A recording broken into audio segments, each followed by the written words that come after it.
Born in Johannesburg, went to the same school as Kwene Maphaka, Kagiso, Rabada and Rickleton, and he played for the South Africa under-19s. This is Esosa Aihevba on SeamStrike. Alright, so let's go back to the start. What first drew you to cricket, and was there a particular moment or influence that sparked your interest? Yeah, so cricket was basically born into me. My dad's been a huge follower his whole life. Before I was born, he made my sister play it because of how much he loved it. So since about six, I've always been playing. I've always loved the game. And I think the moment it sparked where I'm like, okay, this is something I can really take forward. I was nine playing in the under 13s, and we went on a tournament in Durban. And I thought I was just going to be there to make up the numbers, because we're quite a small cricket school. But then I took a six for in one of the games, and I'm like, okay, maybe I'm better than this than I thought. So ever since then, I've really given cricket a go, and that was, I think, the turning point for me. Nice. So how was that experience playing in an under-13s team when you were just 9 years old? Yeah, it was amazing. Obviously, you feel a bit of pressure because all those guys are a lot bigger than you, a lot older than you, but the environment was quite welcoming. The coach there, Mr. Hobart, he made me feel like I was really a part of the team. He made me feel really welcome. So it wasn't really too hard for me, but obviously the guys are older than me, so a bit intimidating, but lovely environment. So how did you find your way from backyard cricket to the professional scene, and how were the obstacles along the way? Yeah, there's been a lot of obstacles along the way. So after obviously that under nine tournament, I went on to play high school. So in high school, I'd made all the provincial teams and primary school as well. So just steadily working my way up to the ranks there, and obviously eventually South Africa under 19s. But it wasn't an easy journey. I've had two back injuries. So one that kept me out for about a year and a half, and another knee injury which ruled me out of the under 19 World Cup in 2024. So it's never been a smooth journey for me. It's always been tough for me wherever I've gone. And yeah, a lot of pressures, mainly mental. I'd like to say I'm a perfectionist, and I feel like when I'm not performing to my best, I'm always kicking myself. So it's not a smooth journey. You need to be mentally strong. And yeah. Over the years, South Africa's produced some incredible cricketers. Is there any pressure as a young player coming into the nation that has such a proud cricketing heritage, or does it motivate you? Definitely motivates me. So I'm sure you guys know of Luanje Pretorius and Kwene Maphaka. Yep. Yeah. Yeah, so I went to high school with them. So I've been playing with those guys Oh, my entire life. So, but I opened the bowling with Quinn at high school. So that pressure's always been there. So, and bowling to Luandre in the nets, those guys are always just a level above. So I'd say it motivates me. So obviously I'm seeing this guy doing wonders at the other end, and I feel like, okay, I need to match him. I can't drop my standards. So since Sicilians, Kagiso Rabada came from there, Vian Mulder, Rickleton, and obviously, like I said, Kwena and Luandre Pretorius. So, it's always been something, a bit of pressure, because, you don't want to drop the standard, but it's something that's always motivated me. Since you've come up with all these big players, have any of them been a mentor for you in the sport, and have they shaped your growth and development during the games? I wouldn't say quite any of them have been mentors. I think Rabada was in the school way before I was, and Vian Mulder and them. So I wouldn't have really had them to look up to. But someone like Quinn, I've always like learned from him. Always, asked him how you develop in your in swinger. How do you do this? How do you do that? So I've got quite a good relationship with him. So anytime I need help, I could just message him, give him a call. I'd also call him a friend of mine. Just pick his brain and get like a few things from him. And someone like a Luandre, just seeing as he is, like, I want to know what he's thinking I'm gonna do, and try get into his mind and say, okay, how can I counter that? How can I put him on the back foot here? So I wouldn't say quite say a mentor, but someone that I can like learn from, call my friend, and call up if ever need anything. So every player has their own idol. Growing up, was there anyone that you looked up to in South African cricket or internationally? How they influence your playing style? If we're talking internationally, right behind me, you have two photos of Pat Cummins, someone from your guys' ends. yeah. Love Pat Cummins. He's also got quite a success story. Obviously, he had those back injuries that kept him out because he broke into the Aussie team when he was quite young, but then had that layoff. So I look up to that story of his. Pat Cummins, from a South African point of view, definitely Dale Steyn. You can't look past him. He's, in my opinion, the greatest bowler of all time, Dale Steyn. Um, and of now, you can't look past Kagiso Rabada.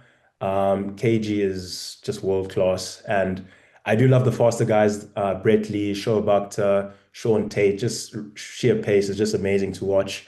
And in the South African ranks, someone like Anrich Nokia, Gerald Coetzee, it just gets you off your seat. So I'd say those guys have been people I've looked up to, people I enjoy watching, people I enjoy analyzing as well.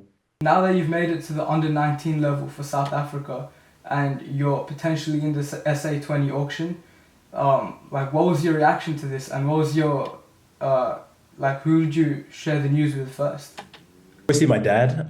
So my agent sent me a message saying I'd be in the auction this year. So I'm like, wow, that's amazing. Just for my name to be in there with the likes of Diego Brevis, all the overseas talent. It's amazing, you know. So I told my dad, he was really chuffed about it. And yeah, it's coming up on Tuesday. So I'll be watching, keeping a keen eye, regardless of whether I get picked or not. It's just a great opportunity to just be there and to say I'm not that far away from really getting to that next level. And playing in the SA20 would be an amazing step, you know, just improving my game, playing with some of the best around the world. And yeah, I just told my dad and he was just ecstatic.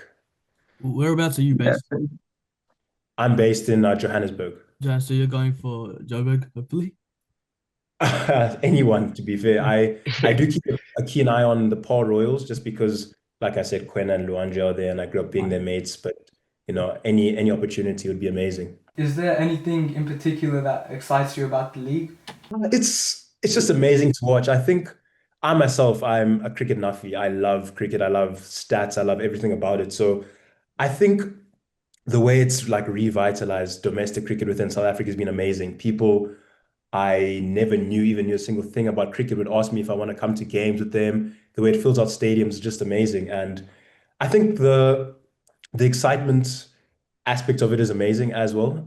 There's a lot of different things that it brings to the game, you know, more crowds, more families coming to watch, and obviously the overseas talents. I know Nicholas Puran's going to be playing, obviously, local talent like Heinrich Klaasen. It's just amazing to watch, and obviously the Indian influence, you know, so that link to the IPL is also there. So that's also quite exciting.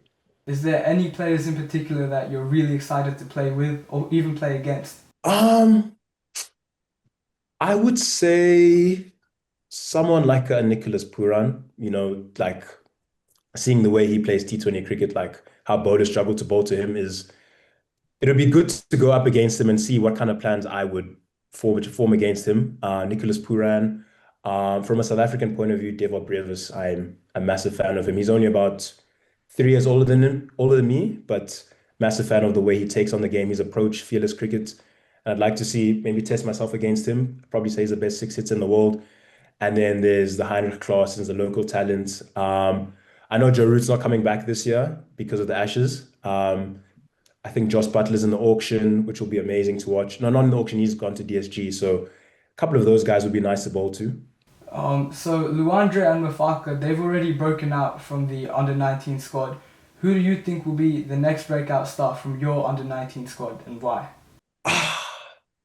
I'll give you a few names. Someone, Tristan Lees, he bowls quickly. He played in the MLC this year.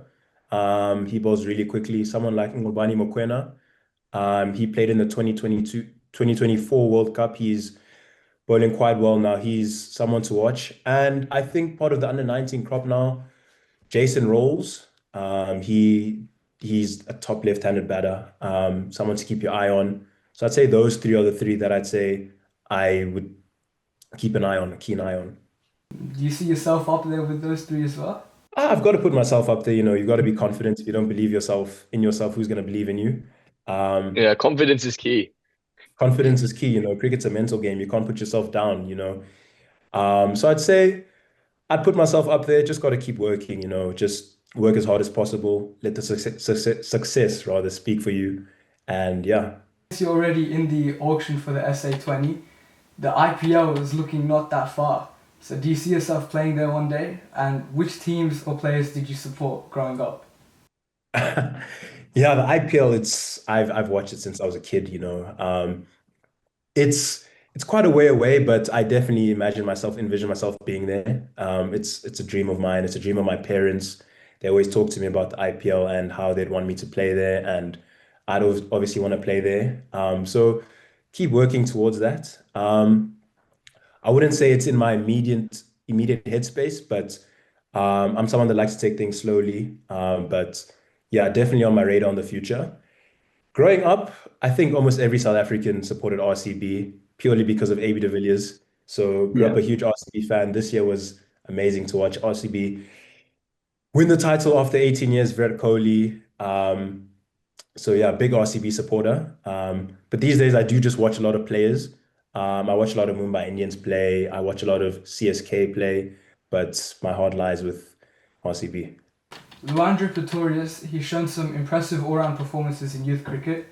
What do you think stands out the most about his game, and how do you see him evolving as a player over the next few years? Yeah, Luandre is honestly the best cricketer I've ever played with in my life. I think what stands out about him is his mental strength, how long he's able to bat, how he's able to transition from T20 cricket to ODI cricket, and his determination. He's probably the hardest worker I know. I remember in high school, I went to his house, we were playing a round of golf.